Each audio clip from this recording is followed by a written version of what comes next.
दोस्तों, अगर आप इंटरनेट के एक एक्टिव यूजर हो और खबरों पर नजर बनाए रखते हो तो कहीं न कहीं आपने स्टारलिंक प्रोजेक्ट का नाम जरूर सुना होगा।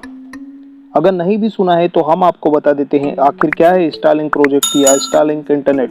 दरअसल स्टारलिंक प्रोजेक्ट दुनिया के सबसे अमीर और महत्वाकांक्षी आदमी, दुनिया के सबसे चर्चित हस्ती इलोन मस्क का एक प्रोजेक्ट है, जिसके माध्यम से वह दुनिया के हर कोने में सैटेलाइट के माध्यम से सस्ता इंटरनेट पहुंचाना चाहते हैं, वह भी एक क्वालिटी स्पीड के साथ और बहुत ही कम लेटेंसी रेट यानी विलंबता दर के साथ। इलोन मस्क वही व्यक्ति है जो 2030 तक मंगल ग्रह पर इंसानी बस्ती बसाने और स्पेस ट्रैवल को सस्ता करने का सपना लिए हुए इस पर कार्य कर रहे हैं, और इसे साकार करने के लिए उनकी company space x space technology के क्षेत्र में दिन रात नए आयाम स्थापित कर दुनिया को आश्चर्यचकित कर रही है। चलो फिर से आते हैं स्टारलिंक पर।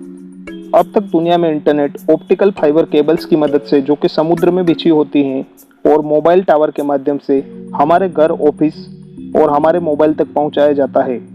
परंतु इस व्यवस्था में दुनिया के वह हिस्से जो कि काफी रिमोट एरिया में है या जहां दूर दूर तक मोबाइल टावर नहीं है, वहां इंटरनेट या तो बिल्कुल उपलब्ध ही नहीं हो पाता है या फिर डाटा स्पीड में काफी समस्याएं आती है। इसके अलावा इन क्षेत्रों में इंटरनेट की कीमत भी ऊंची होती है, जो कि एक बड़ी समस्या है।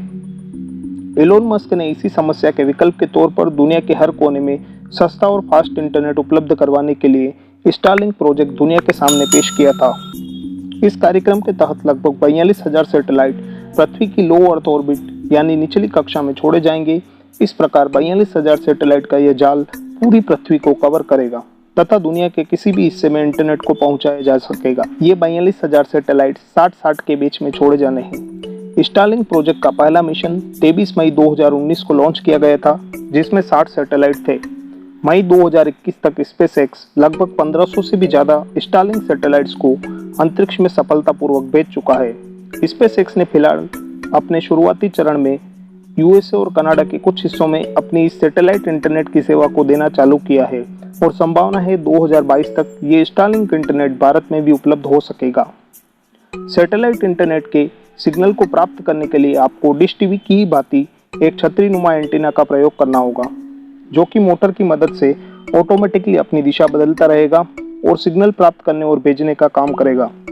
यह एंटीना एक वाईफाई राउटर से जुड़ा होगा, जिसकी मदद से इंटरनेट आपके फोन या अन्य डिवाइस तक पहुंचेगा। माना जा रहा है इसका सिग्नल ऑप्टिकल फाइबर की तुलना में 47% फास्टर होगा। अब आप सोच रहे होंगे क्या पहले सैटेलाइट इंटरनेट का प्रयोग नहीं किया जाता था? तो मैं आपको बता दूं, ऐसा नहीं है। इससे पहले भी सैटेलाइट इंटरनेट का प्रयोग किया जाता था, पर यह इंटरनेट सिर्फ सरकारी एजेंसियां अपने काम के लिए इस्तेमाल करती थी और यह आम जनता के लिए इतना उपलब्ध नहीं था। सैटेलाइट इंटरनेट को आम जनता के लिए उपलब्ध करवाना पहले इतना फायदेमंद विचार नहीं था, क्योंकि अधिकांश संचार उपग्रह 36,000 किलोमीटर की ऊंचाई पर स्थित होते हैं और इनके माध्यम से एक डेटा सिग्नल को हमारे फोन तक आने में लगभग 72,000 किलोमीटर की दूरी तय करनी पड़ती है, जिससे इंटरनेट की स्पीड भी प्रभावित होती है। परंतु स्टारलिंक प्रोजेक्ट में ये संचार उपग्रह पृथ्वी की निचली कक्षा, जो कि 600 से 1000 किलोमीटर की ऊंचाई के बीच है, वहां स्थापित किए जाएंगे, जिससे ये दूरी बहुत कम हो जाएगी। परंतु इस स्थिति में कम ऊंचाई पर स्थापित इस सैटेलाइट द्वारा पृथ्वी का बहुत कम एरिया कवर किया जाएगा। इसलिए इस प्रोजेक्ट में पूरी पृथ्वी को कवर करने के लिए लगभग 42,000 सैटेलाइट छोड़े जाएंगे, जिससे काफी ज्यादा लागत वहन करनी होगी और अत्यधिक प्रबंधन की भी आवश्यकता होगी। आइए अब जान लेते हैं इस प्रोजेक्ट की वजह से क्या क्या समस्याएं उत्पन्न हो सकती है। पहले, इस प्रोजेक्ट में छोड़े जाने वाले कुल सैटेलाइट की संख्या, जो 1957 से अभी तक छोड़े गए कुल सैटेलाइट की संख्या से भी कई गुना ज्यादा है, जो भविष्य में स्पेस डिब्रीज यानी अंतरिक्ष में कचरे की समस्या को काफी बढ़ा सकता है। दूसरा, पृथ्वी की लो अर्थ ऑर्बिट में मौजूद इन सैटेलाइट की वजह से अन्य अंतरिक्ष शोध कार्य प्रभावित हो सकते हैं। तीसरा, मानव निर्मित इन सैटेलाइट की गतिविधियों से अंतरिक्ष में प्रकाश प्रदूषण यानी रात्रि में अत्यधिक प्रकाश की समस्या उत्पन्न हो सकती है। भारत में एयरटेल का OneWeb भी स्टारलिंक की ही तर्ज पर सैटेलाइट इंटरनेट पर प्रोजेक्ट शुरू कर चुका है, जिसमें 2500 सैटेलाइट लो अर्थ ऑर्बिट में छोड़े जाने की योजना है और 2020 तक 75 सैटेलाइट छोड़े जा चुके हैं। दोस्तों, आपके क्या विचार हैं इस प्रोजेक्ट के फायदे और नुकसान के बारे में, और आपको ये जानकारी कैसी लगी कमेंट सेक्शन में जरूर बताएं। साथ ही इसे अपने दोस्तों के साथ शेयर जरूर करें। जानकारी अच्छी लगी हो तो चैनल को जरूर सब्सक्राइब करें। धन्यवाद।